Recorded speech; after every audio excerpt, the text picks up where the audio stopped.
Good morning to you all, and welcome to another edition of the Sal Greco Show. And I'm your host, Sal Greco. Thank you all for tuning in. I see you all in the comments. I see Joel Ramirez. Good morning to you. Fox, Lone Silencer. Matt O'Brien is always here. Thank you all for being here, and there's plenty to talk about today. So with that being said, if you can, you go on the YouTube channel, the Sal Greco Show. Please like, share, and subscribe. I just posted 10 videos there, 10 older videos as well. And I'm going to do this from time to time because I don't want to clog up the channel, but I'm posting every old video. So today I posted episode 111 to 120. So you can check that out. There they are. Those are the older episodes. So I'm doing this, like I said, it's one by one. It's a pain in the ass, but it has to be done. So we'll put that up. So you can check those episodes out on YouTube now on the Sal Greco Show channel. Also on Rumble. Go to out at the Sal Greco Show. Check us out there. You can also see all the prior episodes there as well. You could hit the Rumble button, hit the like button. Also subscribe there as well. And of course, if you're watching us right now on X on at the Sal Greco, please give us a follow there. Like this and share this out, especially to those in that low information bubble. So let's get down to it. There's a lot to talk about today. I hope everybody had a great weekend, by the way. First of all, I saw something about the former New York City mayor, Bill de Blasio, right? He went on a show. He went on Sean Hannity's show. Not the show you think of on Fox. It's his podcast, I guess. So he has 3 different places he's on, Sean Hannity. But let's cut to this because I can't believe what was said here. Did you catch the dope from Park Slope, the former New York City mayor, Bill de Blasio, on Sean Hannity's podcast?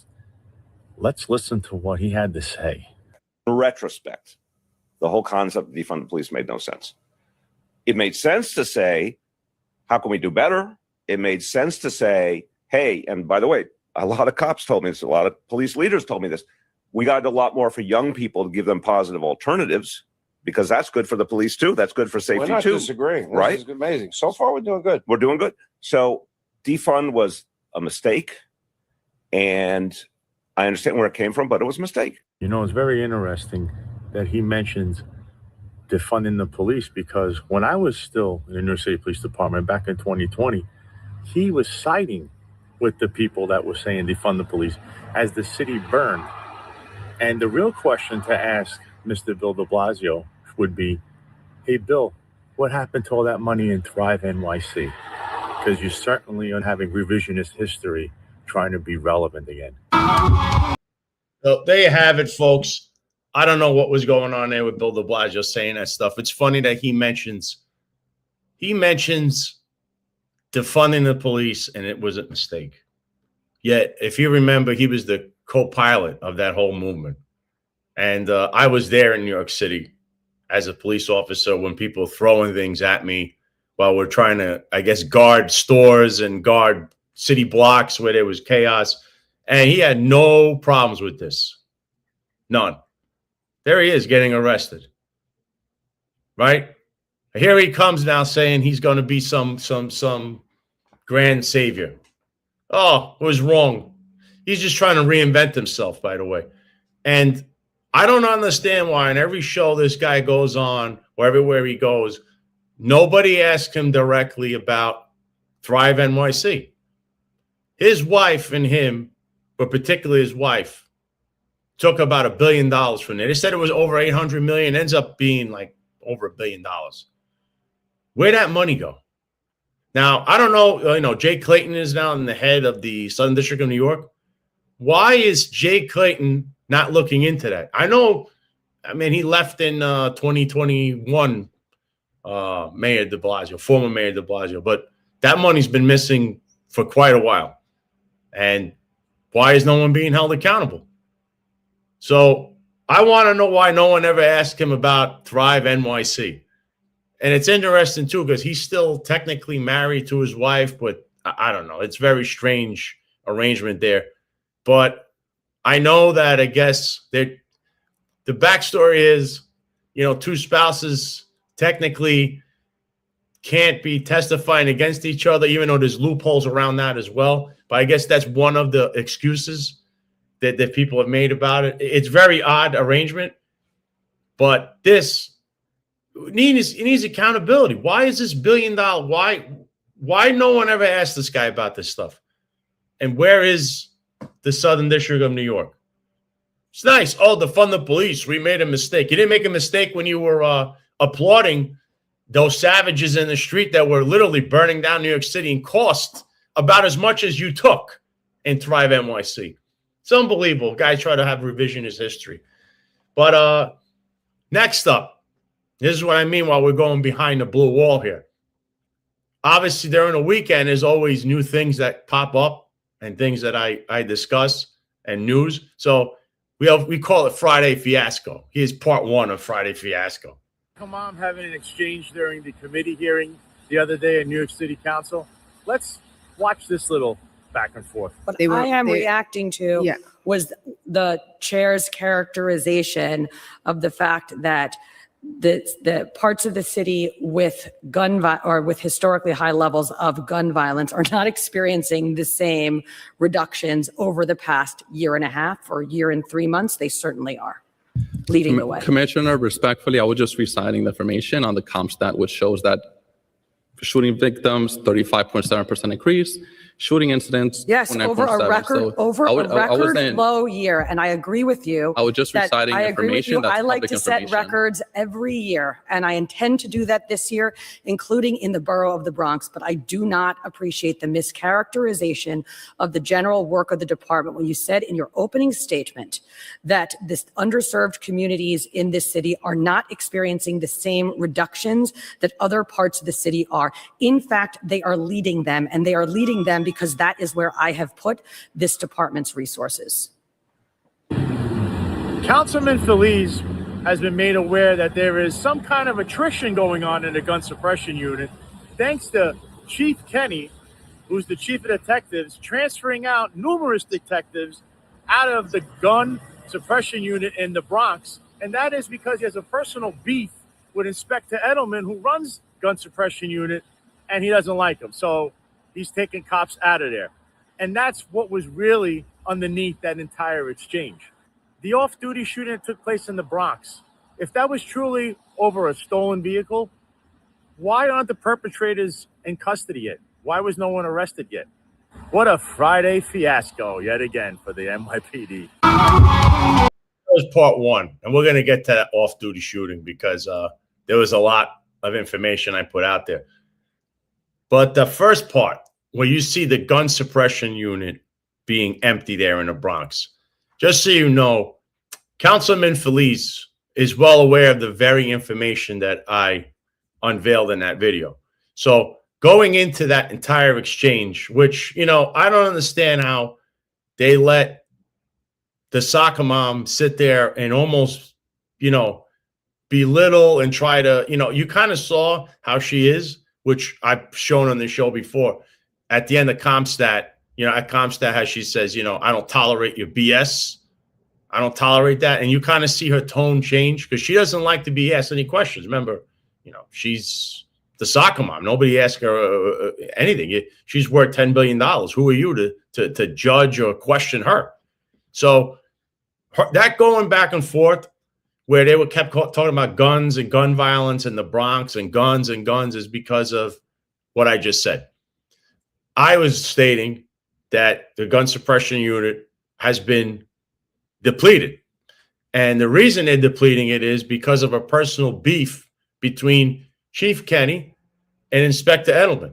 Inspector Edelman is now in charge. Now, listen, I know people say that Edelman did this and he did that. And I'm talking about who's in charge of what.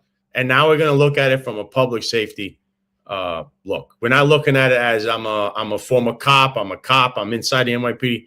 These two people, one is the chief of detectives. The other is the commanding officer of the gun suppression unit. Since he doesn't like that inspector, in fact, I believe Chief Kenny he wants to put his own guy in this unit. His punishment is basically going after the unit and depleting it. So all the detectives are being taken out of this unit, meaning they're being transferred. And not because they're bad, not because they're having issues, not because they're putting new people in there. They're just taking everyone out to make this what? This becomes a public safety issue. And you're using taxpayer dollars to, you know, I don't know, settle personal vendettas against each other. Because apparently this guy, Kenny, wants his own guys in this unit. He wants his commanding, or he wants his guy there. He doesn't like Edelman. Now, whatever you feel about Edelman or how you feel about Kenny, this kind of stuff, this is not what you do. And what they were alluding to was all that gun. They should have said, hey, what's going on with this? But, you know, I guess city council, I guess Feliz was going too nice on the soccer mom. But that's what's really going on. And in fact, there was a crime that occurred because you had off-duty shooting that, you know, there was basically it's going to be a homicide when they find out this poor guy that's in the hospital is brain dead. But that's what occurred in this entire mishmash of the city council hearing, which, you know, we talked about in the last episode. I could go into it for hours and hours. That's definitely not what I do. But it was a lot of back and forth. I told you there was a lot of talking about overtime, yet the person in charge, it was Tiny Kinsella, remained virtually silent the whole time. Yet they trying to say that there's problems from the past. Oh, we fixed it because the soccer mom's there. And she was just very arrogant, and it was very bad watching that whole exchange between the two. But you know, what can I say? Gun suppression unit being depleted, that's not good. That's not cool. So that's what's going on behind the scenes. And that's actual video of the gun suppression unit with nobody there, as you could tell. That's what happened. There's nobody in that office. Many offices, actually. So to be continued. Then there was part 2 of the Friday fiasco. So let's play this. In another round of Friday fiasco in the New York City Police Department. Remember Chief Scott Henderson, who is now retired? Well, before he left the NYPD, he was served charges, which he had to agree to in order to leave the NYPD. Now, he could have remained on the job and he would have had to have fought these charges in the trial room, but he just settled and left. That means he left in bad terms, meaning he shouldn't have a post certificate. That's AKA the good guy letter, which means you could carry a gun in all 50 states using HR 218. Well, we got wind of news today, March 20th, that Chief Henderson now has his good guy letter. How this happened, I don't know. How someone like me, who never committed a crime, and they just terminated me because they said they didn't like my friend, doesn't have a good guy letter, but he does. This is, you know, selective enforcement and selective outrage over things to be continued in the courts. So an epic filing by John Scola for his client, NT, who's a police officer from the 4th Precinct, will now force the court to intervene and see if, through a restraining order, can remove Inspector Schlubin, the former CEO of the 4-6 who got promoted to the Bronx borough, to remove his firearm. And that would technically force the NYPD to modify or suspend him, which they should have done because they investigated him for 14 months and somehow didn't believe anything anyone said, that there was a frat house and other claims. Oh, and by the way, Inspector Schlubin, we know that in the 5-2 precinct, you allegedly were doing the same thing you did in the 4-6. You were moving around, actually. What a fiasco the New York City Police Department is. It is a fiasco. The first part, right? So as you know, Scott Henderson, who's currently, you know, in multiple litigations. The first one that instantly comes to mind is Gabby Wall's case. Remember Captain Gabby Walls? She's in current litigation with the police department. By the way, she's a captain. She just believes she's now on the 111 precinct. She was on the 114. She's been a captain over 3 years and has been skipped over repeatedly. She doesn't get a command. She doesn't get a chance to become a commanding officer. Why? Because she reported on all kinds of corruption, right? Scott Henderson, who's a creep, by the way, and was, you know, trying to get all over her, including Tim Pearson, right? Tip Pearson and Jeffrey Madry, remember him?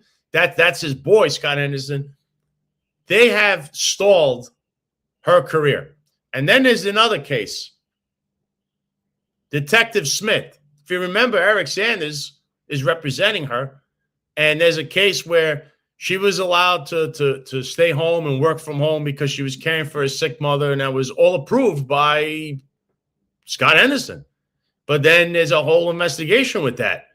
And Scott Henderson, who was interviewed and interrogated by Internal Affairs, admitted all kinds of things. Misleading statements. He was lying through his teeth about things. He was failure to supervise, failure to document anything. So these are all things that would lead you to say Scott Henderson left the job on bad standing, really bad standing. Just like Tim Pearson at one point. He left under investigation, Tim Pearson. So how the hell is Scott Henderson getting his post certificate, which is AKA the good guy letter? How did Tim Pearson get one when he didn't have one when he entered the NYPD, when he returned, not the NYPD, but in New York City as a mayoral aide to Eric Adams? But when he returned, he didn't have a good guy letter because he was trying to get the right to carry a firearm and was denied under Keyshawn Sewell at the time, police commissioner. So these two guys have their, post certificate. Now you got to ask if Jeffrey Madry has a post certificate. So these are, to get this post certificate, just so you know, and this is where there's selective outrage and selective enforcement. Someone, and I don't like to use me in particular, but in my case, I have 14 years of service in NYPD. I didn't commit a crime. I have nothing on my record. The only thing is, as we said, there's current litigation with that, is they didn't like my friend, which is why I was terminated. So why is my post certificate? Why did you take that away? Which is what my suit is now. The second one I filed. That one in particular hits and hints at that. And we're going to find out why. But there's other officers I know and other executives I know that left under the same murky nonsense where they go, well, yeah, we're not giving you a good guy letter, but there's nothing wrong with your career and you haven't done anything. So this is selectively done, but it shouldn't be, because if you have 10 years of service in the NYPD and you haven't committed, you're not getting terminated because you committed a crime, you're convicted of a felony, but you can't leave in bad standing where you have these investigations where here you are, you're a former commanding officer. Actually, he was the borough chief, right? And you left in a cloud of dust. You left in a cloud of dust. So how does he get his good guy letter? Who's making those calls? Because under Sewell, who was the police commissioner just a few years ago, you still had this system in place. But this could be going on for a long time. I don't know exactly. So that whole post certificate nonsense, that needs to be looked at. The procedures, how they do this. Why is this not public? But, someone like me is on your list of no post certificate. And there's no explanation other than you're being vindictive. And I'm one of many, by the way. So there's that part. And then the second part of that video was this Inspector Schluber. Now, if you remember, on the Sal Greco Show, we have exclusively reported on the 4-6 precinct frat house behavior. Now, the frat house behavior, right, and what was going on there was disgraceful. But this is just a little bit of what happens with this whole lawsuit. So let me read this. This is from Eric Sanders. I support NT's request for a temporary restraining order against Inspector Jeremy Schlubin, but I support it through a more disciplined legal theory. That distinction matters. When a plaintiff alleges that a police supervisor committed a violent sexual assault while armed, and that the same officer remains armed and institutionally empowered while the civil case proceeds, a court does not need to become a personnel office to act. It does not need to run the NYPD or dictate duty charts, reassignments, or internal command structure. It needs to do what courts are authorized to do. Prevent, the thing that goes on to say prevent immediate harm, protect the parties, and preserve the integrity of the litigation. In New York, the source of a TRO is clear. CPLR 6301 authorized injunctive relief when a defendant's conduct during action would produce injury to the plaintiff. CPLR 6313 authorized a temporary restraining order where immediate and irreparable injury, loss, or damage will result unless the defendant is restrained before a hearing can be held. The court's inherent powers reinforce the framework. New York courts possess inherent authority to control their proceedings, protect litigants, and make lawful order is effective. That is not judicial overreach. That is adjudication. The strongest argument here is not that the court should manage NYPD personnel decisions. It should not. The strongest argument is that the court should impose judicial restraints directed at danger itself. No contact, no intimidation, no retaliation where warranted, restrictions on the use, possession, or access to firearms during a case. That's a judicial safety function, not a personnel function. If those restrictions have employment consequences, does not mean the court has stepped into the shoes of an employer. It means the court has issued a lawful protective order, and your employer must respond to that legal reality just as employees do in other contexts when courts restrict firearm access. Too often, plaintiffs in civil cases against police officers are told to wait for discovery, wait for internal investigations, wait for an institutional process. That move slowly fail entirely. So essentially, look, this guy, Schlubin, is being sued. John Skoll is representing this person, NT. Now, he was investigated for over 14 months for these actions he took, along with numerous other things that were going on and in the precinct. As you know, 2 people were suspended recently, but there's a supervisor involved, and why isn't he being, him, her, whatever, they're not being suspended. So you have all of this going on. He's running a frat house out of the 4-6 precinct. He himself is involved. This was when he was a commanding officer because he was investigated, was reported to the Bronx district attorney. Nobody's doing anything, no matter how many times, someone's complaining and showing evidence. And then, of course, he gets promoted to the Bronx Patrol Bureau. So now he's the inspector at the borough, which is amazing because anyone else, you would just be destroyed. Kind of like an instance that we saw recently with 2 captains. There's a female captain. We're going to get to that. There's a female captain and another captain in New Jersey, right? And they waited forever to actually do anything about that whole case. But this shows that there's an institutional problem where they protect certain people and, of course, certain ranks. So Schlubin right now, what's a brilliant move by John Skoll, is to have the courts intervene with him personally. He shouldn't have his gun. He shouldn't be doing anything right now. He should be modified pending this entire investigation. Because not only is the 4-6 a problem, so is Schlubin's own activity. So all of this needs to be looked at immediately. And the why, I don't know. Why did this happen? Why is this going on? Why is he still not modified? So it's a brilliant move because if the court grants that TRO, the NYPD then has to react. But they didn't react initially. But they react on other people's stuff. Oh, if you're not connected to certain people, oh my God, you're either modified or suspended on the spot. Right?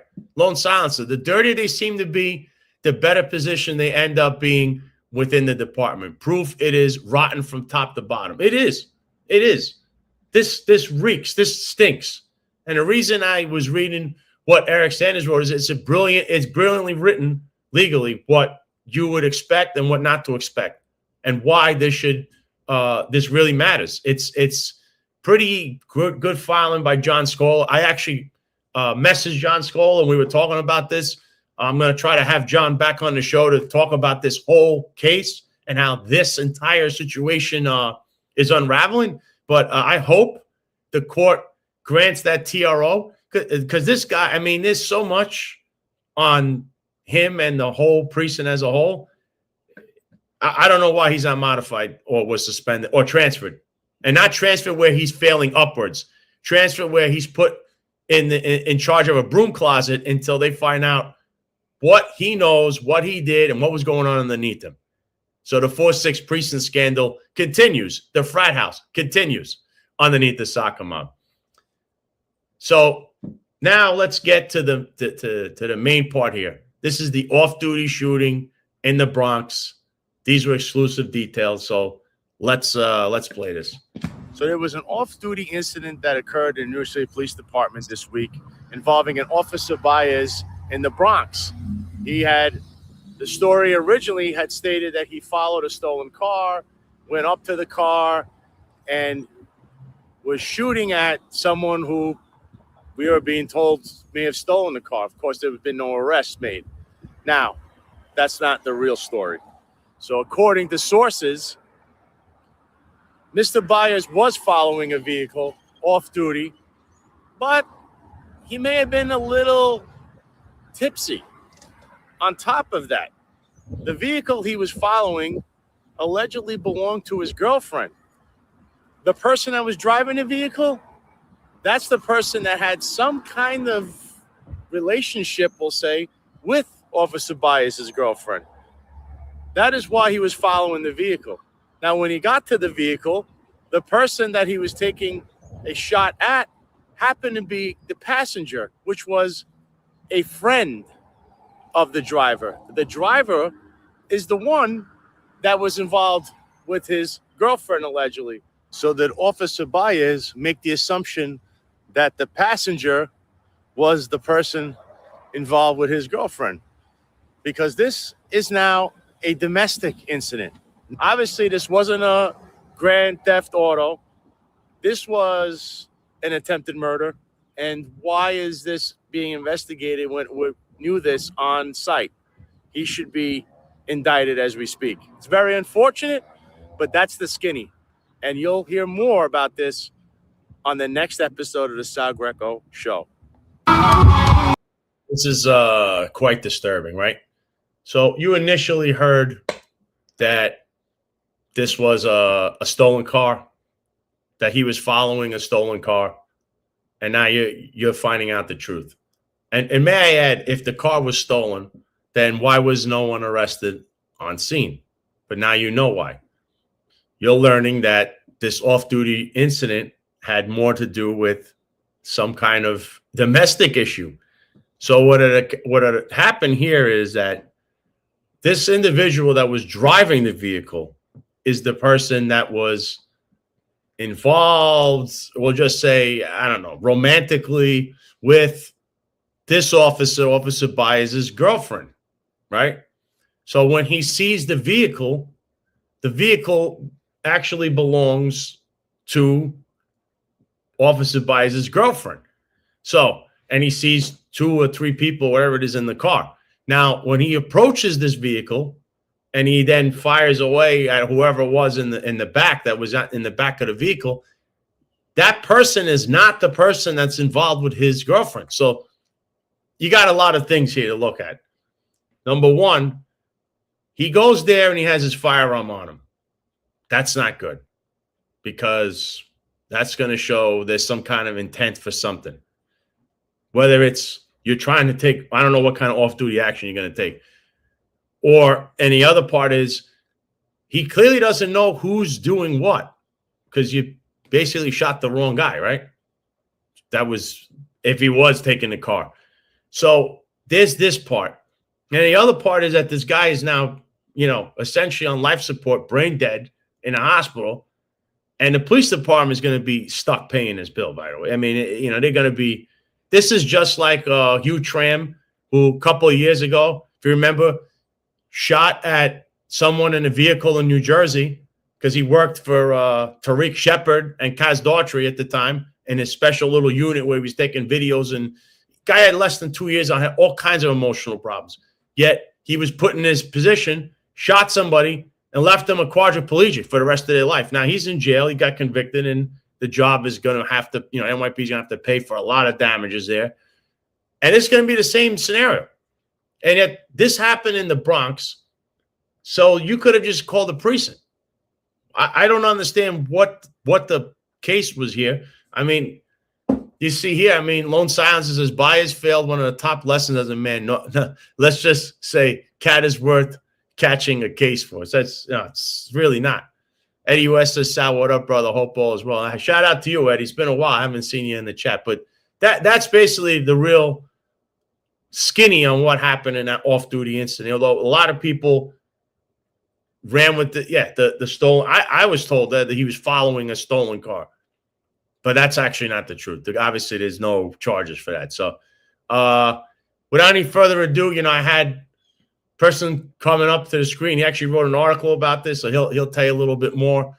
He's the producer, the co-host, the wingman, Jack Stern. Jack, what is your take on that whole Bronx? I know you wrote an article, and we're going to try to fix the website because I think it was down for the morning. So yeah, we'll get things back up and running. But it was really crazy to see how the mainstream media, when they reported on this, reported on it with very delicate wording when they were presenting what happened to the audience. They said it was an individual that the officer was familiar with. He saw him by a bar. They were very vague in terms of their descriptions. And then as we dug a little bit deeper, it became evident that he had consumed alcohol, that he was targeting someone in the car, and he was there to settle a personal score. But some of the details regarding the situation do remain murky. For example, it was reported that he told the individuals to get out of the vehicle, then one of them got back in. Also, he was by a bar drinking, but there are no toxicology reports which have been released yet, so we don't know what his blood alcohol content was and whether or not that played a factor, though we are led to believe that if he was in fact consuming alcohol, it did play a role. And in the sake of trying to seek out transparency, Sal, and to all our audience members as well, I reached out to DCPI, first via phone and then via email. This is the email that I sent them actually on Saturday night, so was kind of working overtime trying to get the details and the nitty-gritty specifics on this story. I said, I'm reaching out to see if the NYPD is willing to provide an update on the officer-involved shooting in the Bronx on Monday evening in which Officer Baez allegedly shot an individual in a vehicle which he identified as being stolen from a family member. And I went on to say that I would like a statement, or if you're not willing to issue one, you can contact me directly. I just wanted some more details. And so far, I haven't heard anything except for the sound of crickets, which is why I went ahead and published the article. And I'm awaiting a response if and when they're willing to provide one. So One Police Plaza, I know you guys like to watch our show. If you want to hit me up, go right ahead. Yeah, I doubt they will, because this one is so close. I could give you a whiff of the chair where the soccer mom sits. They were trying to withhold this information from who else? Yours truly, because they didn't want this out. They knew I was already in the same vicinity. They just didn't want you to know the facts. And Chief Griffith, who is the CEO of the Intelligence Bureau who was handling this, he didn't want this. He didn't want any of these details out. But this is going to be when Rocco Parascandolo or someone from the Daily News, they write this.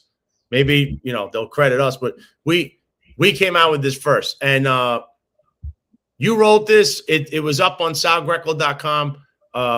There's some kind of, I guess we've been attacked on salgreco.com. So I'm having this looked at as we speak. So we had an article up. Also, there's new items up in the store. Your way to support us. So I guess they're trying to cut. They don't like truth tellers like me up there. They rather have propagandists be talking, for hours and hours. So when this is up, you'll go back. You can check the link. But Jack wrote an excellent article, and if there are any more updates, we're gonna put them up. But this is the skinny, folks. And you're going to hear about it later on. You might have other people try to act like they knew it. This is the skinny, folks. Yeah, no, it's absolutely terrible. And you just hope that at some point the department is a little bit more transparent about what's going on. We've talked about it multiple times, and shout out to Eddie West as well for this fantastic super chat. Keep on reporting the truth, Sal. Soon we'll see you at the City Hall press conferences asking the hard questions. LOL. I'm sure Mamdani and the executives at NYPD will love that.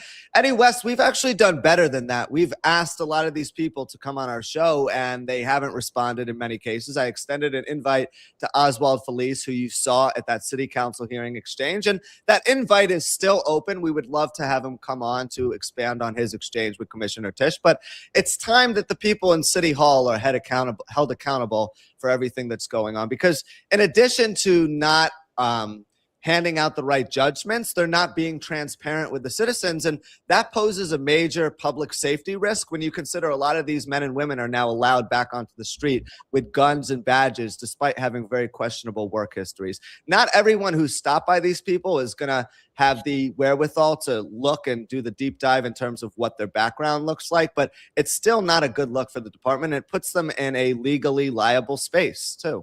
No, and right here, Chief Mike Marino, shout out to Big Mike's in the chat. He says right here, put this up. He says, in all honesty, the facts shouldn't be released pending investigation, but then the facts should be presented honestly, which that's the other problem we're having with the soccer mom. Michael M., Says, Sal, I don't normally comment on brief video snips. However, I will. This MOS acted more like a perp than a cop. Walked up to a car like a thug. And that is going to be the 100% the issue here, is that you can't, this is premeditated. You understand? Walking up there, you have your gun. I don't know what you're thinking. You're off duty. But again, like I said, if you're under the influence of alcohol for any, I don't know. I don't know if it's going to be to the limit where someone's drunk or whatever, but that's what we got from sources. Then that would factor into why you would do something insane like this. When you work at Gracie Mansion, you work from Gracie Mansion to City Hall and back. You have a great gig. You got a great future in front of you. You have like 14 years on or 12. What are you doing? Why would you do it? I wonder how much that played a factor in everything that transpired. It's going to be interesting to hear the forensic psychologist and some of the other people in the courtroom when the testimony comes out, because his role working at City Hall on Mamdani's security detail specifically may have given him a little bit of extra juice in terms of feeling empowered, right? Like, I'm the man at City Hall. I'm untouchable. I'm a cop. I'm protecting the most important bureaucrat in this city, in Mayor Mamdani, and I can go out and do whatever I want, and I'm not going to be held accountable for that. I'm not saying that was his logical thought process, but a part of me wonders how much he felt like he was above the law in terms of his decision-making here. Yeah, and also huge shout out Frankie Palaguacci, $9.99 at the Sal Greco Show. There'll be plenty of Cafecito later. Says, keep shining a light, brother. You have my support, and we always support you.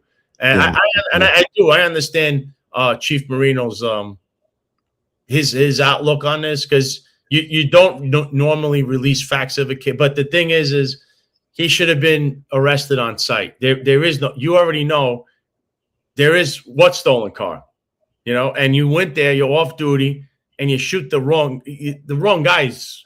If you have a problem, you had a problem with the guy driving the car. The whole thing is just, you threw your career away. It's one thing I keep seeing over and over in the comments, where, in the videos on Instagram, and shout out to everybody who does that, because I actually do look. We look at our stuff, and they keep they don't understand why someone would just throw it all away, and then you're going to end up getting indicted. It's just ridiculous. It's really, what was the thought process there? And I don't know. Could be the pressures of the job.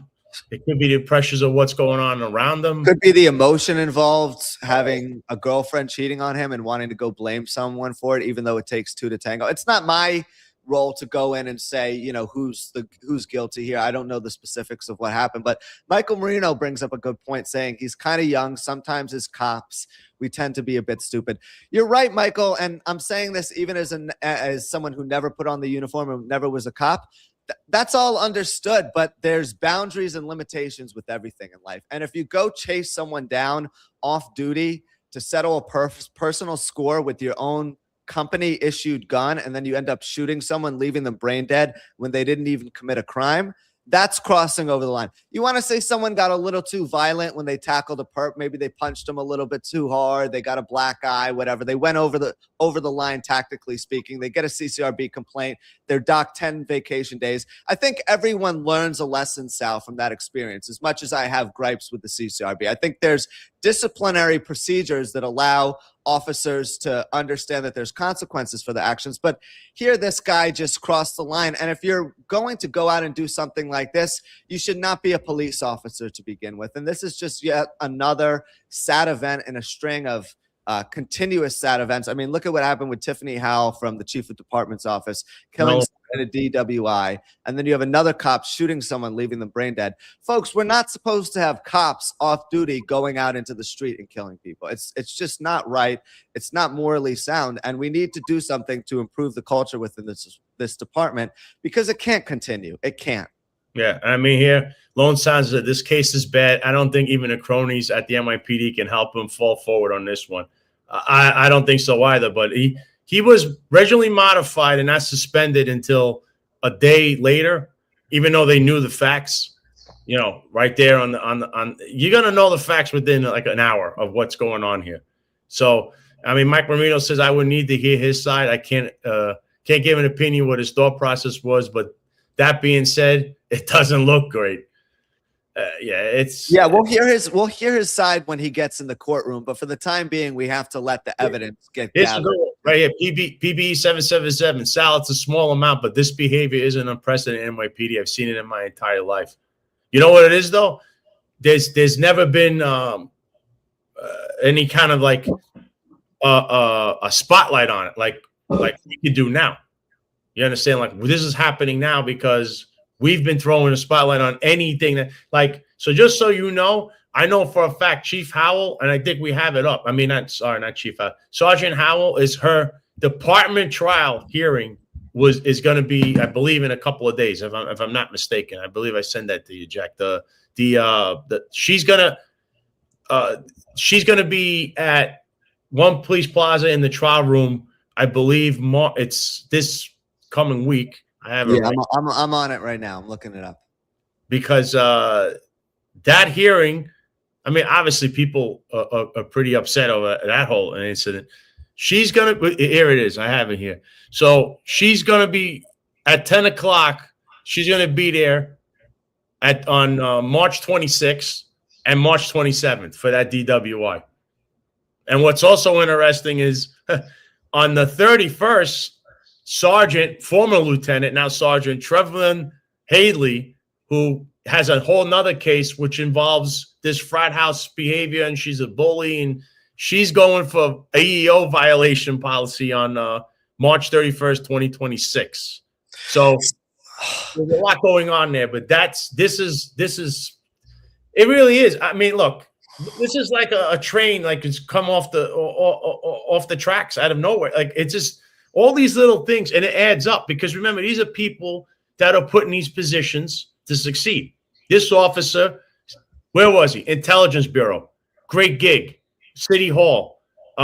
He's doing all this stuff. He's at the City Hall in Gracie Mansion. What are you thinking?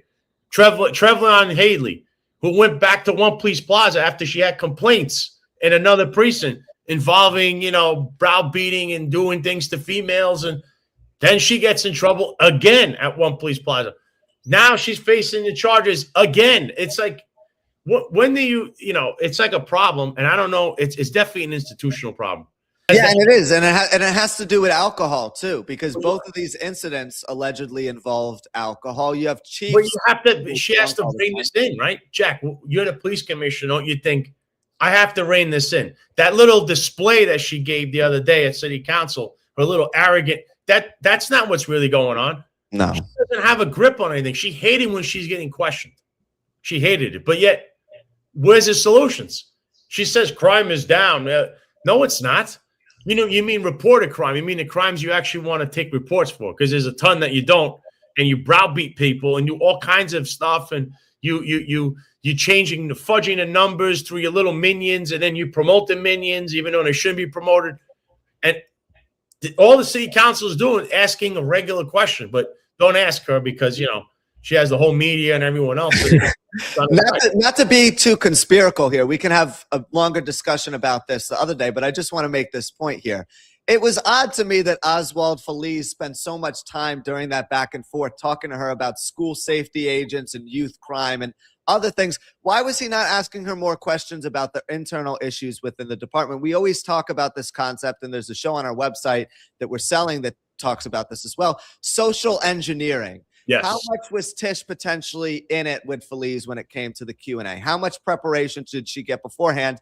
And did Feliz say to her in some form or fashion, hey, I'm going to kind of take it easy on you. I'm going to ask you some easy softball questions about overtime, and then I'll maybe throw the baseball 60 miles an hour overhand, but I'm not going to throw it 90 because I don't want it to be too hard to hit. That's what it looked like to me when they were doing that little back and forth Q&A. And I really, especially in the aftermath of this tragedy, I really question how much Tish is being held accountable, not just by the people in City Hall, but also the people in Albany, because remember, they're involved too.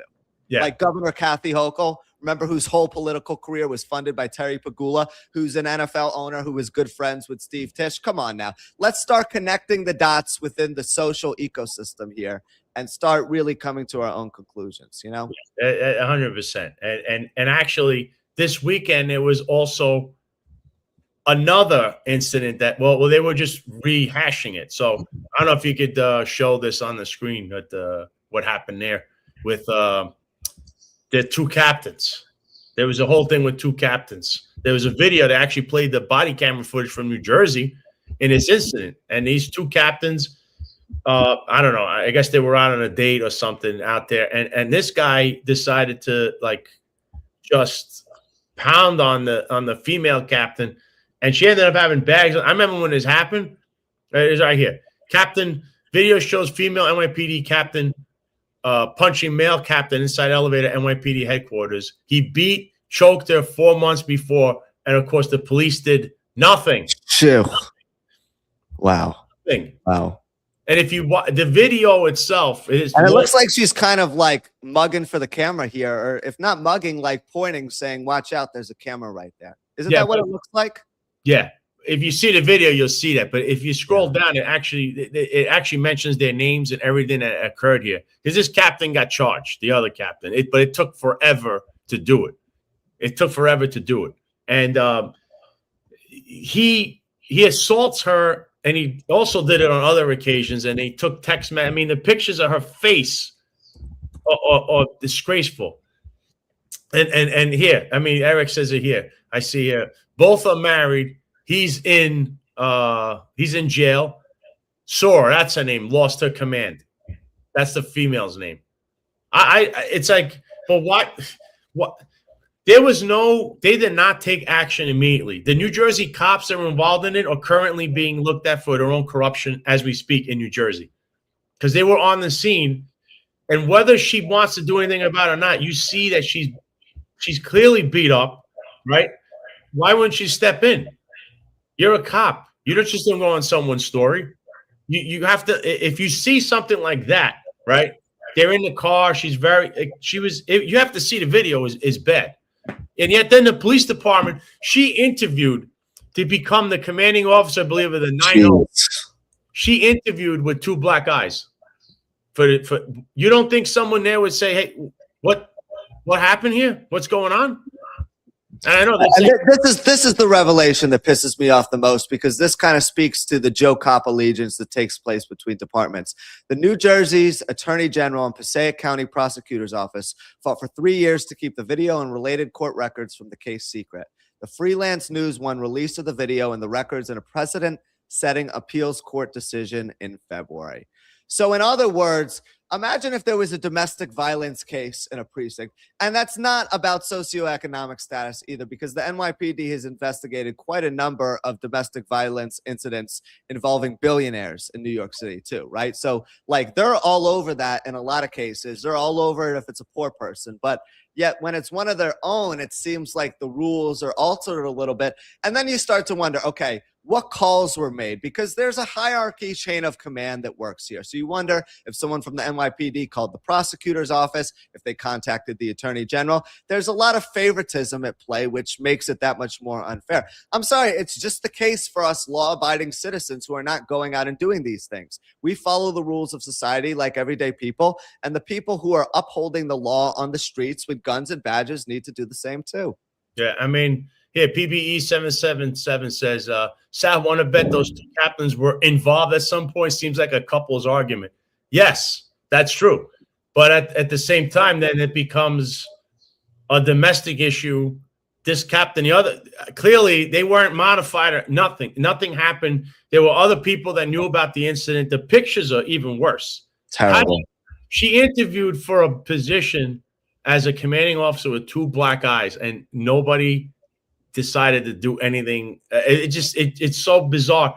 And I'm telling you, it's a culture of, like I talked about Joe Cop and them, and then just, everybody, you can't do that.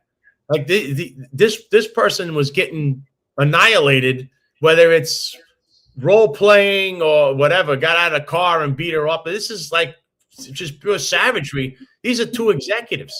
I think that they were romantically involved. And if you're romantically involved in the job, it's one thing if you're in the 123 precinct in Staten Island and you have a girlfriend in the 7-8 in Brooklyn. But it's another thing if you guys are working in the same four walls every single day and interacting with one another, because there's too many outcomes which could yield negative results. I'll just put it that way nicely. If there's a disagreement in the relationship, it could end up getting ugly. If you guys end up getting married, it could end up leading to someone playing favoritism, which also isn't fair. So there's too many conflicts of interest, and you need to just regulate how workplace relationships work here. I understand, by the way, a lot of cops are going to meet their spouses on the job. Anthony DiMaggio met his mother's mother on the job in the Yonkers Police Department, right? It happens. We're all human, but you do have a responsibility. He met his daughter's mother. That's his daughter. Yeah, his daughter's mother. But you know, you have a responsibility to be responsible about all of these things and not taking your own personal baggage into the workforce. Yeah, I see Mike Marino says, Jack, there was no evidence to substantiate that the New Jersey cops knew these two were on the job. They may have just been avoiding a collar, which is she really looked bad that night. That's why I think they didn't want to arrest anybody, but you can't do that. You just can't do that. That's not how the job is. You have to step in for the sake of it. I mean, that's a horrible. I mean, Lone Sansa, she looked like she got hit by UFC star Jorge Masvidal's 3-piece in a soda. I know Jorge, by the way. He does hit pretty hard, by the way. You know, and yeah, I mean, Eric Sanders says, no, the New Jersey police knew they were in the NYPD. No doubt about it. I deposed Sauer in the Maria Mendez case. So there's your answer. They knew. Yeah. Yeah. No. I mean, listen, there's conflicting reports. Michael Marino says that he heard that they didn't know that these people were cops. Eric Sanders said that he did. Eventually, the truth is gonna come out. But it's easy to understand, guys, why I speculate about these types of things, because there's all of this evidence, yet no one's ever convicted. It seems like the DA is turning their head the other way. How are you not a little bit suspicious? Come on. You actually could scroll down that article and show the picture of what she looked like, because it's really this is the snapshot of. Yeah, I mean, this is like gruesome. And just want to give a warning to our YouTube audience here before I put this up. Viewer discretion is advised. So if you don't want to see violent injuries, take a look away. But yeah, this is what the captain looked like after she was beat. I mean, this was like a pretty hardcore walloping. This is you know, I don't know how anyone could say this is. How do you walk away as a cop? Say, okay, well, there's nothing going on there. That's what she looked like. Like, you know, look at that. And I mean, between Jeremy Newbin and this cop, it seems like these people are allowed back on the job and they're now walking on the street again. This is the problem. And this is what, you know, this is what I'm saying about being, and Joelle Ramirez says she is now the XO in the command in Lower Manhattan, which is, she's really? Wow. Yeah, she's now an executive officer. But here's the thing. This is a problem. You have an institutional problem. And I know PBE 777 says this has been going on forever. You have to step in here. You're the police commissioner. Like, I don't care who you are as a police commissioner. You have to say, I'm going to start taking all this stuff serious. The reason you don't fraternize it is big in the military is because you have to be professional. They don't want that stuff there because this is 92 Charlie says the captain's in the 10th precinct now. So this is behavior. This behavior, you cannot allow. This has to be rooted out. You can't have this kind of stuff, domestic problems. I mean, there's always going to be some kind of stuff, but that, look, you know how you set an example? You make an example out of someone. So that captain, he retired and then he got indicted or whatever in New Jersey.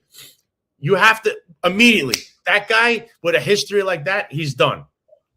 Yeah, here's some more information. This was a text exchange that took place as well. I prayed to God every night to get rid of him. So this is the female who was allegedly assaulted.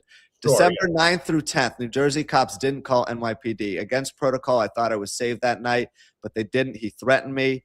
Got a precinct a week later with black eyes at interview. Whoa. So this is a new revelation which tells us that perhaps the NYPD knew about what was going on, and to kind of brush it under the rug, said, we're going to give you a promotion as long as you shut up and go do your job. Now, that's what I'm saying. How can you possibly go lead a precinct with a black eye having the cops on the street asking you, like, hey, Captain, is everything okay? Like, is everything good at home?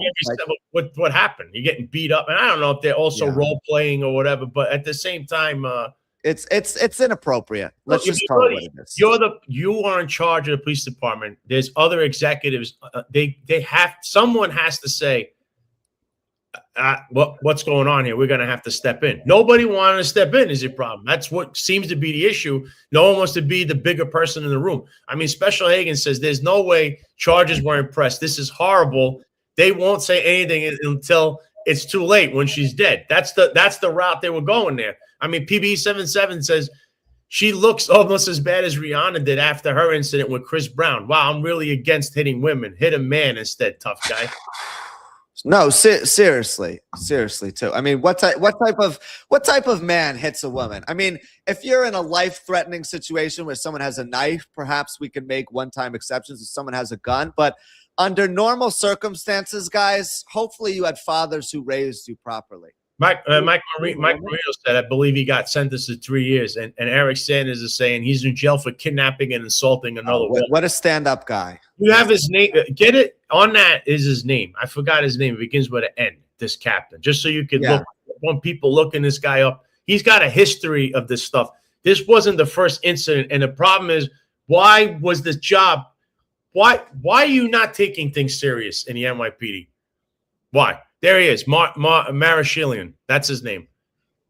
That was a guy, Captain Marashilian. You can look him up and see his record, which is probably, I don't understand why this guy got away with this for so long. PB77, where's all the virtue signaling feminists on this case? Don't want to make Tish look bad. I don't have answers. Someone should have stepped in. I mean, I think this happened under Caban. It kept going on and on. Nobody.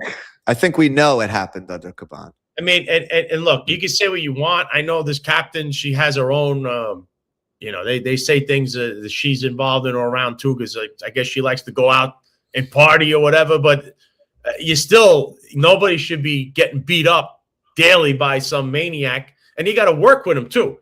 So this is what's big with those TROs when we go back and mention NT's case with Jeremy Schlubin. This is why you're not supposed to be, number one, having authority over people, especially your victims, right? And two, you shouldn't have your weapon. In fact, you shouldn't be doing anything. You should be modified pending an entire investigation into everything or whatever occurred, plus the history. There was a history with this guy. But in the case of Schlubin, there's a lot. There's not just that officer, the NT, there's going to be other people because there was a frat house. Because remember, I told you, Jeremy Schlubin had incidents in the 5-0. I believe he had something in the back over there. He had another little, he's doing activities back there in the 5-0 as well, somewhere in the back of the precinct there. So this is why we like to highlight this stuff. These are internal problems that must be fixed. This isn't like, it's one little thing or something happens. And we have to worry. It is a lot of things to worry about. Public safety, the crime is up, they're saying is down. But this is a horrible reflection on a police department. It shows that nobody has any order here. None. It's just certain people. You're connected to certain people. It's kind of like they're operating like a mafia. It's organized, like it's an organized gang where certain people can do what they want. They're connected and other people can't. Or other people, if you step on a banana peel, you're done. Or you don't get your good guy letter because they don't like your friend. But they'll give it to a guy who lied, didn't fail you to supervise, was also doing the same kind of behavior. He was a creep running around chasing Gabby Walls in a precinct. This is the kind of stuff that they like. I don't know. It's a horrible environment where you have working guys like myself, like Mike Marino, Eric Sanders was a worker, and then you have the clowns. This is a clown show. It's like, when do we get a grip on this? That's the whole thing. And the soccer mom, I know you're listening. You need to get a grip on this stuff, which is why you can't even handle a couple of, I gotta say, tough questions. You can't answer indirect questions because you're hiding something, or you don't know. I don't know, because you're living in your own world. But whether it's because you're complacent, whether it's because you're incompetent, I think that you're complicit. You have to go. I don't care what I see all these people on there. You have these, again, social engineers that run out there You're doing a great job. She fought the leftist in the city council. You don't know anything other than someone should be checking out your bank accounts because being paid, you're saying things that are just asinine, but you put a post out and you get 1 million views. And let's say Jack puts a post out, he gets 1,000 views. Yet what Jack says is more truth than the one with 1 million, but he's part of Social Engineering Network. So this is what we're seeing, but don't fool yourself. Soccer mom, you really need to go. You just have to resign or be fired. I don't care who the mayor is. This is an institutional problem, and you have no idea how to get a grip on it. That's just the final thought. And let me point out, by the way, that Oswald Felice, who did the questioning, at least most of it in terms of the back and forth, he's a city councilman from the Bronx, where a lot of this stuff has been occurring, or you have officers who are working in the Bronx. So, I mean, to a certain degree, Sal, I feel like he knows about what's going on as well, especially behind closed doors. He did a really good job in terms of preparing for the back and forth, was a little bit soft in terms of how he was presenting the questions, but I would have liked to have seen him probe the culture a little bit more because he talked about SRG. He talked about safety around schools. His heart is in the right place. He clearly cares about the community as a former tenant lawyer, but he's also not trying to refine the community and the culture of the NYPD that has been so problematic for decades now, probably because it goes against his initiative and his agenda, right? He's there to try and get some answers about the overtime issues. And he feels like if he presses a little bit too hard, Tish might push back. Also, I feel like Tish has more control and leverage over him there because let's be honest, Sal, she's a billionaire Harris, and Felice will probably never have $1 million in his bank account in his life. So just when you take that into consideration, she's pulling the strings and controlling the narrative, whether it be through the media or elites within the city ecosystem, more than a lot of people realize. She loves doing that. And actually, Mike Marino also says here, it is part of culture, but you'll ruin her career. It's a problem. It has always been. A good boss knows the difference. Strong leadership, not virtue signaling, is required. And PBE 777 says, Sal, let's be intellectually honest. Tish, the soccer mom, only knows what her subordinates tell her. She's managed by her subordinates. She doesn't know policing, but she doesn't know how the culture works. And you just hit the nail on the head, PB7. I've been saying that forever. She clearly doesn't know underneath her what's going on. Or she's I don't know, like she just ignores things. Someone who comes from the culture would understand that some of these people underneath you will try to steer you different ways because she doesn't know. I'm going to be honest. There's a lot of times, and I can tell you this from the highest sources. She watches me. She watches this program. She watches whatever we put up, and then she goes back and does something about it. It gets like an immediate thing. Her goons flag it, and then go back there and go, what the hell's going on here? So to hear things that you don't know through the media, through social media, through this show, that's incredible. What is going on there? And that's what I'm saying. Sometimes things, you want to appear almighty, but then you got to learn how to govern. I don't think she can govern the police department because she doesn't understand this culture. She doesn't really want to govern either because she doesn't need to. She can do whatever she wants, and she's still going to get a high approval rating and positive publicity no matter what. So what incentive is there intrinsically to govern? Also, this is the issue. I keep talking about her and Julie Menon's bureaucratic background, jumping from job to job to job. Yes. In the same way someone in the police department has been there too long and knows a little too much about the system, I feel like the same could be said for Menon and Tish, especially because they've jumped between roles within departments. Tish was with the IT department in the NYPD, then she was with sanitation, then she did this, then she did that. Same goes for Menon, right? So, like, these are people who know how to manipulate the system better than anyone. You think they're going to get pushed around by someone like Mayor Mamdani, who was a backbench, nobody assemblyman in Albany for 4 years, carrying around Democrats' jockstraps? Think again. Yeah. I mean, right here, Mike Marino says not many bosses would know what to do or have the balls and integrity to do it. It goes against the culture. Hard to blame the PC on this one. She gets advice from the old guard, which she should be removing, though. That's one of the things. I mean, again, PBE 777, he's been spot on today. Tish is not incompetent. She's unqualified for the job. Christy Nome and Jessica Tish are two peas in a pod, unqualified for the job. Doesn't know what she's doing. Neither does Kash Patel at the FBI, by the way, and neither did Dan Bongino, which we'll get to in a little bit. But this is essentially what the problem is, And here, Mike Marino, I think that in order to be a good PC, you have to have been a part of the job, did it, lived it, and respected it. That's true. And of course, Eric Sanders coming in with the thing. Bill Bratton is the guy who's in her ear, along with Ray Kelly. But Bill Bratton has been seen at One Police Plaza numerous times, by the way, just in the last couple of weeks. Just so you know, Bill Bratton is a frequent visitor at One Police Plaza, kind of like Mr. Burke. So there's the old guard is what's in her ear. But when you're in your 70s or you haven't been there for a long time or are not in tune or were never someone that was on the street the way other cops have been, what is your advice going to be to the soccer mom, especially when you were a police commissioner or the police commissioner's right-hand man? You don't know what's going on out there. You're out of touch. You're just running things like it's 1980, 1990, 2000. I mean, it's 2026.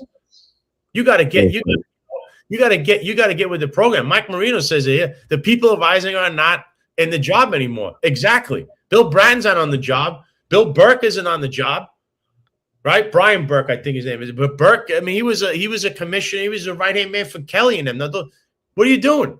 I mean, I understand the soccer mom, the book, the actual book. There's a book that police commissioners take with them everywhere. It's got a lot of the stuff in there involving the police. This guy Burke is seen walking out with it, not the soccer mom. So you've seen the book because sometimes Kaz Daughtry he was eyeballing it and she held on to it. That book goes to Burke. He leaves with One Police Plaza with it. People have seen this book. So just so you know, she is, I don't know what to say, complicit, complacent, incompetent. She's unqualified. That's what you call for. It's time for her number to be rang and say, all right, we've had enough of you. We've had enough of you here. That's just my take, Jack. I mean, this is just these incidents alone that I'm showing. And I'm actually going behind this little blue wall to tell you a lot of we'll say the skinny that's going on should leave you to say to yourself, yeah, this is a problem. It comes from the top. And Hansy, the chief of the department, was not there all the time as well. I mean, what are you doing? Chief's taking off for work. The executive's not there. Then this other chief is involved, and he doesn't know what's going on. And this is a circus. I could say this, and Mike Marino's here. Kelly is not the greatest guy, obviously. He comes with a lot of positives. No, definitely not. Definitely not. What? Under Kelly, you had people like Joe Esposito, chief of the department, very hands-on, very much knows what the hell's going on the street. And other people. Mike Marino was another guy out in the street. He was in Brooklyn North. He was in charge of it. Before that, he went all through the ranks, commanding officer. There were people that were there. And I saw the other people, too. There was Chief Hall. There's all kinds of guys that were not going to tolerate this kind of BS and step in. And that's what's missing is that leadership, the leadership abilities of some of those people just 10 years ago that now just vanished. Like everyone's afraid. And this kicking the ball back to the soccer mom to make decisions, that's not a good thing. Right here, Chief Hall. I know that Chief Hall is definitely a street guy. He was. He's one of the guys. I'm telling you, this was a great time. And you look back, Jack. I was there. Listen, one more thing. I understand a lot of people want Ray Kelly and Bill Bratton to be mentoring Jessica Tisch, but you just mentioned the issues with Ray Kelly. And with all due respect to Bill Bratton, we had Bratton 1.0 and then we had Bratton 2.0. We don't need Bratton 3.0 behind the scenes telling the commissioner what to do. And also, Bratton's been out of the game for such a long time, especially in terms of being on the street, that I don't know how familiar he is with the current era of policing and the neighborhoods within New York City. So how is he going to go in and advise Jessica Tisch? I have a ton of respect for what Bill Bratton did for the city and the job he did, but at the same time, you can't overestimate his importance after he's passed his expiration date. That's how I'm going to say it nicely. Yeah, we're saying it nice, but to give all credence to Ray Kelly like he's some kind of god and he had all the answers, and Bill Bratton instituted what now CompStat. But then it was actually not really his idea. But Bill Bratton was the guy that took the CompStat. It was really Jack Maple. Shout out to Jack, who he's no longer with us, but he has his own plaque at One Police Plaza. He came up with this whole thing. Yet it's Bratton that runs around like he thinks he knows it all, and he doesn't. He didn't. In fact, he was gone in 2 years, and when he came back, it was even worse underneath made Blasio. Yeah, he should have never came back. Sorry, he to say that loud. He was terrible. I mean, Mike Marino says, yeah, Commissioner Sewell had no choice. She was qualified, competent, intelligence. She didn't have a lot of say. That's why she left. She was a good cop and a boss. I've heard that. But again, she was also hanging out with the one and only Jimmy Rodriguez at Con Sofrito. So I don't know how good a boss you could be hanging around a guy like that. Eric Sanders says the city is still mired in federal monitoring because of Kelly and Bratton's enforcement policies, which is true. They actually are still paying for this stuff. You as a taxpayer right now are still paying for the Kelly and Bratton years, by the way, because there's a monitor in place. They have to continue that for forever, all because these guys were very heavy-handed because it was all about CompStat and getting numbers. And then you're like, well, but is that really effective policing? I don't know. Because I tell you what, I know one thing. When Mike Marino was out there, he didn't say get me numbers for numbers and all that stuff. He says you could be a cop and go out there and do your job, meaning if you see something, that's when you take enforcement action. You don't just take enforcement action to do what? You want to bring back numbers to Bratton and Kelly like they're gonna hug you and tell you you're the greatest? They're the first ones to suspend you, actually. That's a lot of the stuff that was going on back then. So interesting. This is like going. I'm telling you, we're talking about things that were behind this blue wall that people don't want. I mean, this is stuff that you need to, great things to talk about. I mean, here, Raheem Hamilton says, hey, Sal, you would make a great commissioner for the NYPD. I don't know about that. I mean, the thing is, to be a good commissioner, you have to kind of be a yes man. When you look at the historical behavior of a lot of the commissioners, especially recently, they've really bent a knee. And the guy you got as the commissioner was not the person you had when they were out on the street, especially with someone like Dermot Shea. He really became a lot more corporate as he got to the later portions of his career. And then as evidenced by the most recent transition he made, where he went and worked for Related Ross, where he's now making something like $500,000 a year to build new properties in states where New Yorkers are moving to, like North Carolina and Florida. I mean, he was someone who became a lot more corporate once he became a commissioner. He was a numbers guy later in his career. So, I mean, I think Sal would be a great commanding officer, someone who could do a good job mentoring younger cops or helping them through the trials and tribulations of their early career. But I can't see him in a corporate capacity where you have to appease the mayor and all of the industry higher ups who want things for optics. And even Commissioner Tisch is having trouble with that, which you can see judging by her relationship with Mamdani. Yeah, and I have here PBE77 says Sewell does not get a pass. She was Nassau County PD. She was managed by subordinates because she didn't know NYPD culture. Knowing them work isn't enough. And he also said, I like this one too, what he says here is Sewell was put there by Adams to virtue signal. He pulled the strings behind the scenes according to talk. So there's that. That is true. That was one of the things that she wasn't allowed to know anything. She's not from the NYPD culture. So then enter Phil Banks and all the clowns that are really wrestling for that control. Because there was basically, PC was just a name only, as you know, under Eric Adams. Police commissioner, name only. You know who was really running everything. So she ran into that wall, and that's where she didn't last long. And then you saw the circus that ensued. It was crazy. But I think we've been beating this one up for a while.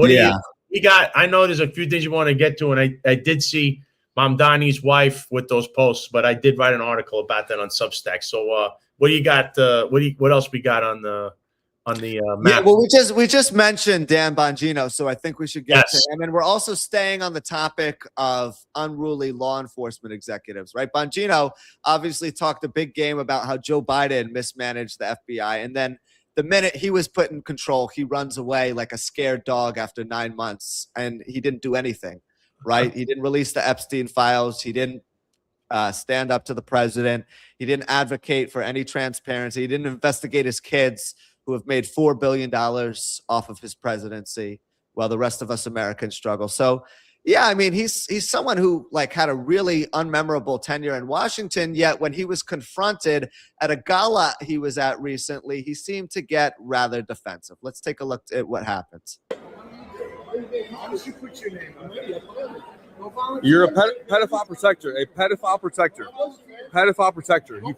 You put. I was a cop for 9 yees. You're a Volunteer. faggot. You're a pedophile protector. In fact, fuck you, dude. Fuck you. Him. He said, did I hear that right when he said go volunteer? As if he was volunteering to be the head of the FBI, as if getting paid $200,000 a year to fly around on private jets with insignia clothing and special hats and all this crap just to not do anything and not to help any of us.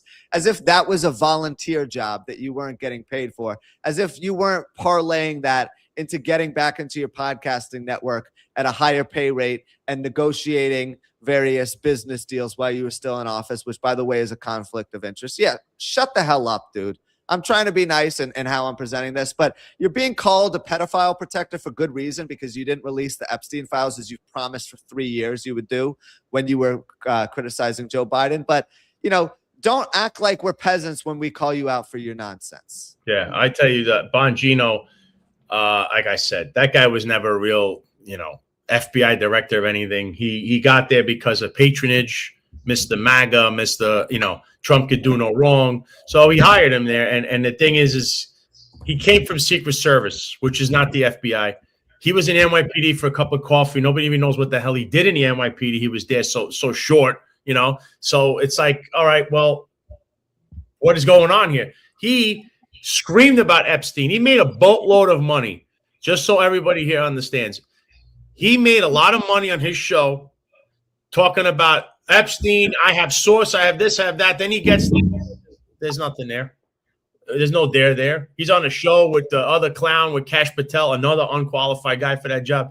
So the person that went up to him was actually a cop, if you heard. He actually was a real cop, unlike him. And he had a problem with him. You see, that's how he really is. I just want you to, you have to understand that going in of how this guy actually thinks. And that's what the guy was doing. He didn't care. He heard him I was volunteer. I was a cop for 9 years. And he said something else and he kept going.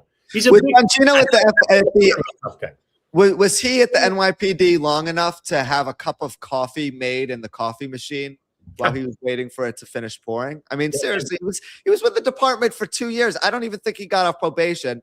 Then he jumps to the Secret Service. Then he acts like a tough guy in front of the camera when, listen, as an average citizen who doesn't really know a whole lot about law enforcement, when you take things you're being told at face value by someone with that resume, you say, okay. But then you do a little bit more deep digging. And this was no one who had like a very eventful career, was chasing down perps in the Bronx or anything like this. This was someone who built up his resume and then used that as leverage to get a different job in the private sector. Listen, he did his thing. He's had a great media career. You have to give him credit for it. But at the same time, if you're going to be held accountable, you need to be willing to admit when you've made mistakes. Also, after our exchange with Kyle Seraphin, I don't like to have personal beefs with people, but like he blocked me. So, it's like we're living rent-free in this guy's head, despite him having millions of followers. Kyle Seraphin comes on this show a couple of times. He comes on a second time. We criticize him. I put out a tweet criticizing him, and he blocks me. Really? You're that thin-skinned, dude? If you're that thin-skinned, you shouldn't have the job to begin with. I mean, it was really embarrassing on so many levels. I think, Jack, you might have been more of a cop than he was. I mean, I'm just being honest. Nobody knows what this guy did in the NYPD. It's just ridiculous. No one. What else? What else we have? I definitely want to get to the article. I just got something that someone sent to me. I got to put up. We're going to put up. But what else we have before? I want to definitely get to this Mamdani's wife's nonsense. So yeah, we'll get to that momentarily. But as the war in Iran raged on, Trump decided to show up at Mar-a-Lago, and he seemed very unconcerned about what was going on while he was greeting his supporters. And he also had an interesting message for Florida State House Rep Meg Weinberger as well. Take a listen and pay particularly close attention to the end of this video.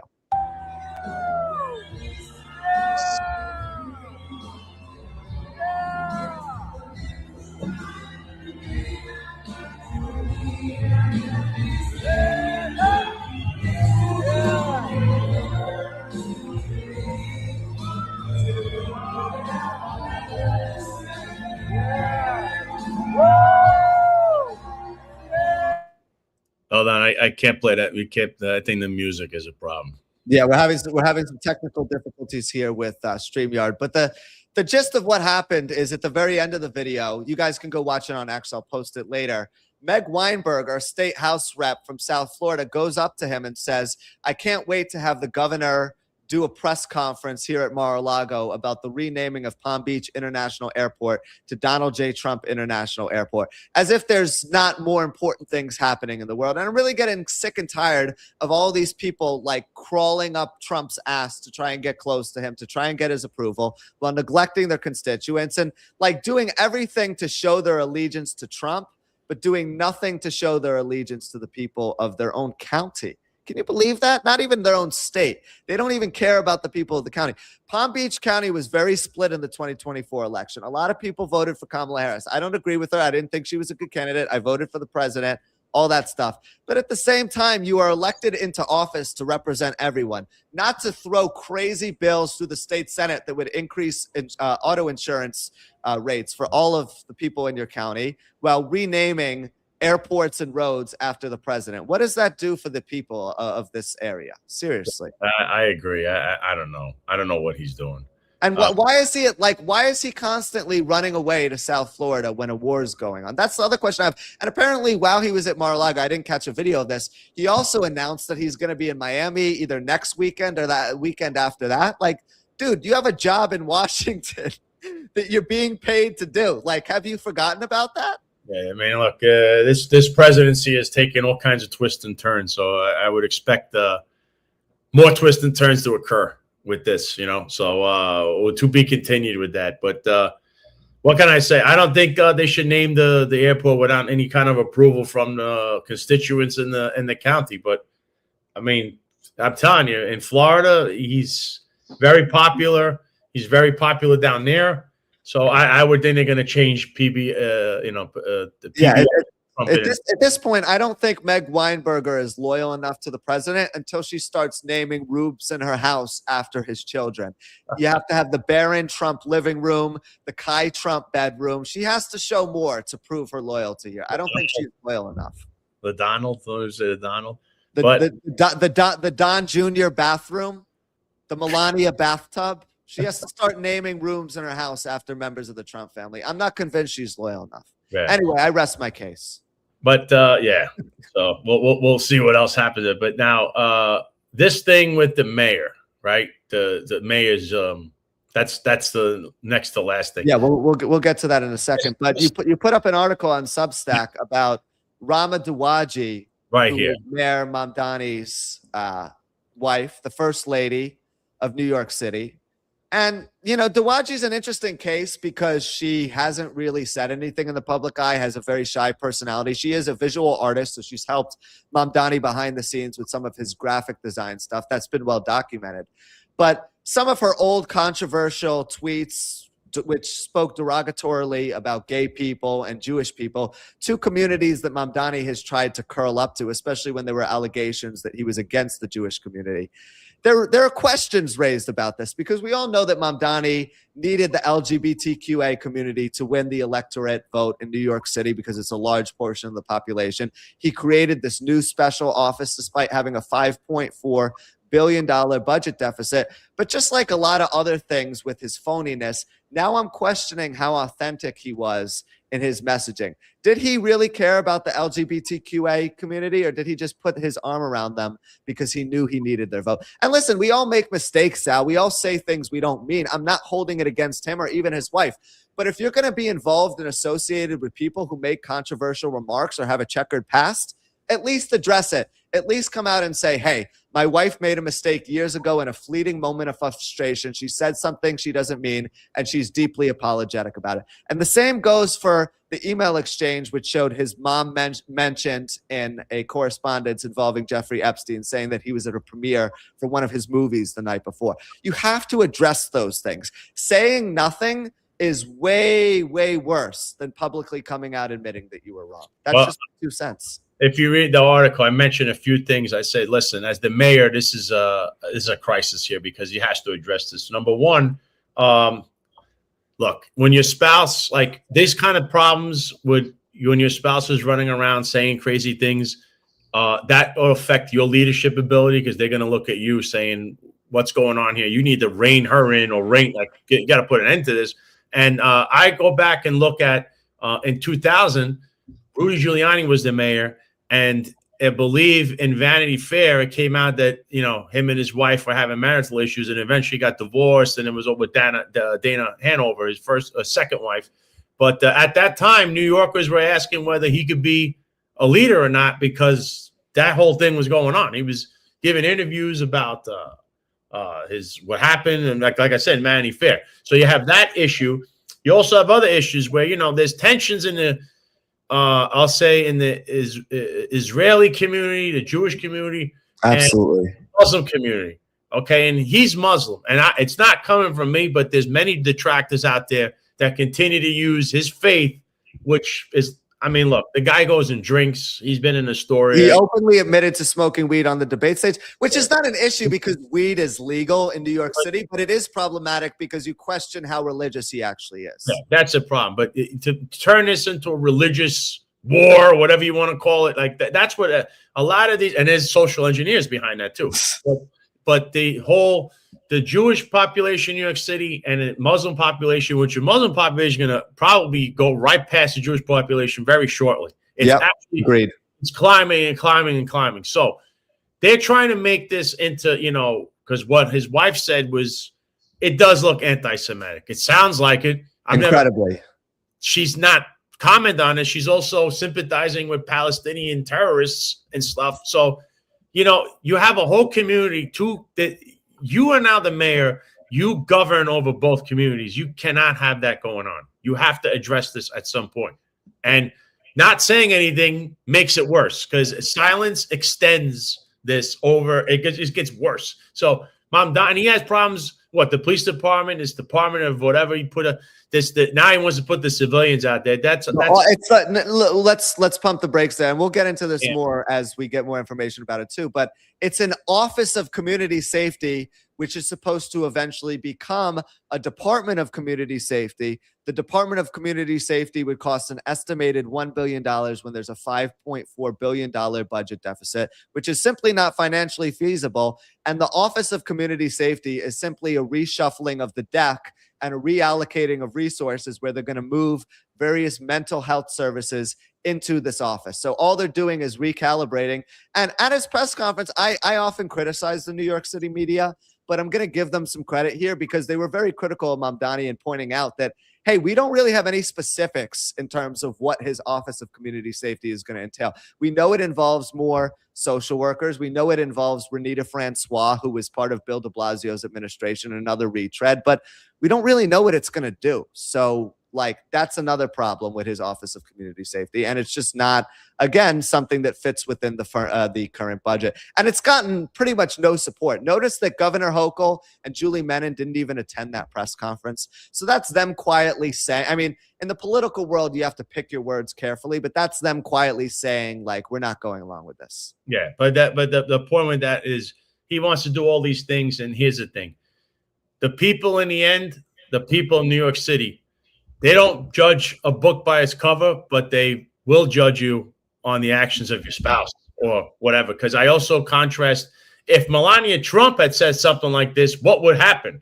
You don't hear it's silence from the media. So he needs to address this, whether he likes it or not. And he has to say that he's for all the people and he's not, because her stuff is anti-Semitic. And look, if you're going to be the mayor for even the Jewish population, which you have to be, then you can't sit there and let your wife, all these things. She deleted her ex. Then it came out that she was drawing cartoons for DSA, which is also, they did a whole it looks like it's anti-Semitic too. It's just is bad.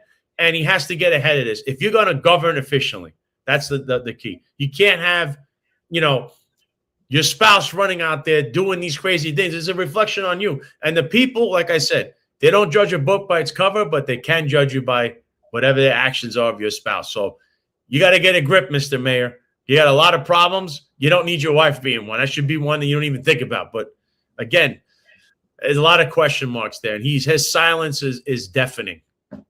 No, it is. And I think it's well said because he's not showing up and doing the jobs of the mayor when he needs to, whether it be going to a city council hearing and presented ways to fill the budget gap, or being present at press conferences after there's an emergency. He's all about being mayor when it comes to singing "The Wheels on the Bus Go Round and Round" and doing the motions at elementary schools and being that guy at various parades. But when it comes time to looking at logical legislation, trying to find creative solutions to the affordability crisis, something he campaigned on, it seems like no one's home. And it's getting increasingly tiresome to see him so inactive with the most important tasks of keeping New Yorkers safe and creating policies that make their lives easier.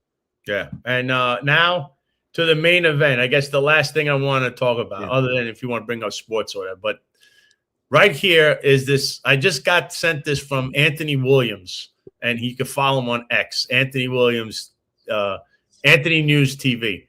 And this is a FOIA request he made. He said, Bronx DA Clark requests up to 160 business days, public matter, delay on record, NYPD venue, case closed, not even close, records pending, clock running, oversight ongoing, comptroller accountability angle, BXO's documents, procedure may follow. This is a document, if you haven't realized what he said, he wrote this to the assistant district attorney, and it's a letter in regards to our favorite place. If you can, get the post underneath that, because he has a video from there. You see what this says here? Before we play it, it says, it's at me. Sal Greco, with a timeline like that, what typically makes it through the door and what tends to get lost in review? And, of course, if you don't know what that is. Con Sofrito closed August 31st, 2024. November 6th, 2020. Yeah, this is a look at Con Sofrito. Your favorite, Con Sofrito. And he's showing you what was going on there. And he's going after these records. I mean, they're long gone. I mean, as you know, the one and only mob associate, Jimmy Rodriguez, self-admitted criminal, is now at Sobro Garden. But this place had a ton of stuff that was going on there involving the police department. And we have still no answers how he was allowed to stay open all that time. You had Tish James. Darcel Clark had 2 events there, her primary and her election night party. How about that? So I don't know how she's going to answer about her favorite place that she was going to. They were all there. And you got to scratch your head and go, what was going on? Meanwhile, they didn't pay the rent. They weren't paying the water bill. So there's a news update with Con Sofrito, everybody's formerly favorite place to visit in the Bronx. Yeah, I wonder when they're going to put the gravestone up at Con Sofrito. They should put something etched in. Here lies in the spot where the most corrupt restaurant in New York City was. Something like that. There should be a commemorative statue of Eric Adams taking a selfie with Jimmy Rodriguez and the Caban brothers, because that, in a nutshell, is representative of what was taking place. Tish James. There's Tish James, too. Tish James, too. Yeah, the same Tish James who's like rah-rah when it comes to prosecuting everyone, but is willing to commit mortgage fraud behind closed doors. Yeah, that Tish James. All right. So I'm also getting an update. The website, when the site's, we don't know when it's going to go back up live again, but I think we kind of had to change some things. So definitely the site was under attack, and I had to somehow get around that. So that's why people, when it goes back up, go to salgreco.com, hit the support button, because that's how we're going to fund everything here. Also, the shop, I have new items in there. You could buy new shirts, got new mugs. There's going to be more added to that. Of course, being attacked didn't help, but that's what happens when you're telling the facts. They don't like you. If I was a social engineer, I'd be up there with Benny Johnson and company. But that's the what we deal with here. Salgreco.com. That's the way to really help us out. And also, Jack wrote a couple articles. We'll be writing more articles there. We just got to get the site back up, and it should be up in a little bit again. So check out salgreco.com when you can. Also, my Substack, you can check me out here, the salgreco.substack.com. That's how you could check out the article. I just wrote that one about Mondani's wife, who you're not going to hear about because you can't comment against the mayor. You can only do that against the president and all the people in the right wing. And if you're social engineering, you'll then say the police commissioner is doing a great job, and that goes viral. But if you're going to discuss real issues like the mayor's wife making anti-Semitic posts and pro-Palestinian posts for a terrorist, you can't say anything about that.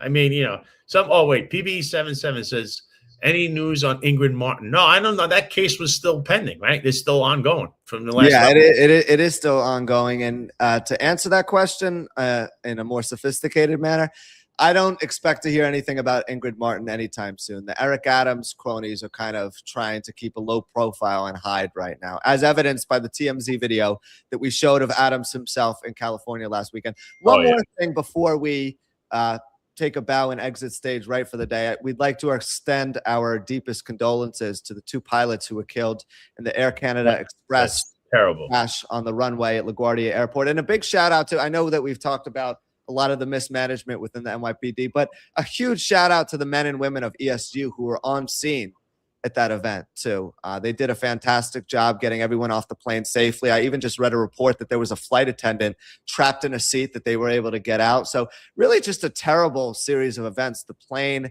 hitting a fire truck, which just so happened to be sitting on the runway. So yeah, really, really, really sad stuff. And yeah, we're just thinking about everyone, not only those who were killed, obviously that's the worst outcome, but everyone who was impacted by that as well. Yeah, it's terrible. And, things like this, unfortunately, they've been occurring too many times lately. So, I mean, I don't know if there's something going on with that, but that's terrible. And JFK, I mean, they're trying to, upgrade that whole place. You got TSA now. Homeland Security is doing TSA's job because they're not being funded right. It's a mess. The country's like, what the hell's going on? But there was one good thing. This prior week in highlight, if you go to worldhighlightleague.com, my team, the Chargers, is now in first place by themselves. We were deemed to be the worst team in the league, but yet we're the best team in the league right now. I mean, it's still a ways away, and here's some of the matches, as you could tell. These are the games that are going to be going on this week. You got the Chargers and the Fireballs on Tuesday. Wednesday, the Cyclones and the Devils. The Renegades and the Warriors on Thursday. And then Friday's the next game, the Devils and the Fireballs. But if you scroll down, you can actually see the standings. And in the standings itself, you're going to see right there that we're in first place. They see that? That's the way you want to be. And I mean, it's a little bunched up, but remember, each win, if you watch it, each win is worth a point. If you tie, it's worth a half a point. It's all about getting to the end. So new season, Hammer, the Jam Arena. I think Matthew Friend's going to be there this weekend at the end of the week. So, and I think Friday, I think we were supposed to play. So we'll check back on the schedule. But I don't know if you have anything else. Oh, the Lone Silencer says here, Chargers are plus 320 to win the league at DraftKings. That's actually a good. Hashtag DraftKings highlight parlay for the win. I like it. He's trying to get everyone rich here. But no, looking forward to Major League Baseball opening day on Thursday. We might have a hard out for that show because I know you're going to want to watch the Mets crush the Pirates, especially with Paul Skeens against Freddie Peralta. That's an extra intriguing matchup, which adds some juice to opening day. So looking forward to getting baseball back as well. It's going to be back. Baseball's back. You might see me at Lone Depot Park again. The place with the lowest attendance, but it's the best stadium. Unbelievable. But I guess that wraps it up. We said a lot. There's going to be more on Thursday. Of course, we'll be back at 11:05 on Thursday. Check us out on salgreco.com. The site will be up in a little bit. It's just getting attacked for being truthful. You can follow us. You can follow Jack on X at J_Stern97 on X. On X, you can follow me at the Sal Greco. Same on Instagram, on YouTube, on Rumble, on TikTok, on Instagram at the Sal Greco Show. We have all the stuff. There's all kinds of stuff that we put up videos on. We'll be also updating the Sal Greco Show YouTube channel. I keep putting up older episodes so you could rewatch all of that. And, there's going to be plenty more. When the site goes up, like I said, hit salgreco.com, go to the shop, or hit the support button, help us out. And you can personally follow me also on Substack. You can become a paid subscriber. You watch me on the other show that I have with Jason Goodman called External Affairs. And you can read my articles, which I've been leaving them free so people can read it. I could also play that game. I want people to read what I write because I don't write as much as, let's say, Jack, but I write from time to time. So I like to write on Substack. So we build that up. So you have anything else to say, Jack? I think. No, I don't. I think it was a great show today. We really enjoyed uncovering everything that took place over the weekend and doing a deep dive into City Hall, Washington, and beyond. And yeah, stay tuned. We'll have some clips up later and another show back at you on Thursday, live at 11:05. So stay tuned for that as well. Yeah, and for one last comment here, Chronicles collapses. Sal, what's up? Your website how's it being attacked? It just went down before we came on the air. I don't know what happened. I had somebody working on it in the background to see what was going on with that. Apparently it was attacked, so they were going to try to fix that. And they said they fixed it, so hopefully it'll go up in it could be from a couple of minutes to a couple of hours. That's where we do you think it was Israel, MBS, or Iran who took the website down? It might have been the social engineers. Interesting. Social engineering. Social engineers like J.P. Cooney, who had no J.P. Cooney, by the way, who had no following. I just wanted one last thing. J.P. Cooney was the prosecutor in a million of these cases. He was Jack Smith's right-hand man. He was the guy that prosecuted Roger Stone unethically, immorally, the stuff that he did. And he, in his whole career, has gotten his man. He wants guilty verdicts at all costs. If he has to almost break the law, which he kind of did on all of his cases, he gets away with it because he wants it done. He got thrown out of the office. He is actually deemed unethical and has complaints on him. Now he's running for Congress in Arlington, Virginia. Arlington, Virginia, by the way, 250,000 total population. His first video on X or wherever it is in social media regarding his campaign, 1 million views. From 0 views to 1 million views. That's social engineering. This whole thing, guys, we'll talk about this more too at a later date because this actually requires a full-fledged segment. But it's social engineering because Trump at one point in time, or Cooney at one point in time, was a Republican, and then the next thing you know, boom, I prosecuted extremists behind January 6th who beat and brutalized law enforcement. Then real Donald Trump pardoned them. I don't know if this is one big WWE fight because apparently Trump is leaning more Democratic nowadays. He apparently thought it was good to have transgender surgeries all of a sudden, and he rationalized pardoning Democrats and fighting foreign wars and all of these other things that were part of a Democratic agenda. But it begs the question of, do you need some sort of WWE sideshow to create entertainment value here? I'm more inclined to say yes than no, given the set of circumstances that we've been facing recently. I know. And like right here, Lone Silence has mentioned DDS attack. Yes, that's kind of what was going on. We had to go and change it. Listen, the site's been fine until this morning. Why? I don't know. That just happened out of nowhere. It's very odd that happened just before we went on air. So, but with that being said, we're going to be here Thursday at 11:05 a.m. You can check out everything, like I said, the Sal Greco Show on all the major platforms. It's also the Sal Greco, and check out Jack on X. So we'll see you on Thursday at 11:05. Check out salgreco.com when it goes back up. Buy your shirts, support us, help us out. We're fighting a lot of people here, apparently. So until then, we're signing off from South Florida, which, as you know, is a sunny place for shady people. What I'm asking New Yorkers for is to look back at all the things I've done as a deputy commissioner for operations, the assistant as assistant commissioner, and my time as a not only as a New Yorker but as a police officer. I get stuff done. Listen, there was a book that came out that Jasmine Ray wrote, and in the Daily News today, it was stated that there was a sexual action that happened in Borough Hall. She reported in that book, and it wasn't. You're a dark, sick person, man. You know that? You're a dark, sick person. Your name was on the byline. And there's some of you that have been covering me. You guys could part. Let me do this. Y'all could depart. Y'all could depart. Some of you have been covering me for 3.5 years. Some of you are so sick and dark, and you're the leader of that. You're one of the most dark writers that I've ever seen in this city. And your personal sick vendetta and the sickness of how you think of over-sexualizing a black man, that in the book is stated that there was a sexual action in Borough Hall. That was never in the book. But that's typical of the sickness and the darkness of your sick mind. You're one of the sickest reporters I know. Go to the next question. You're a sick person.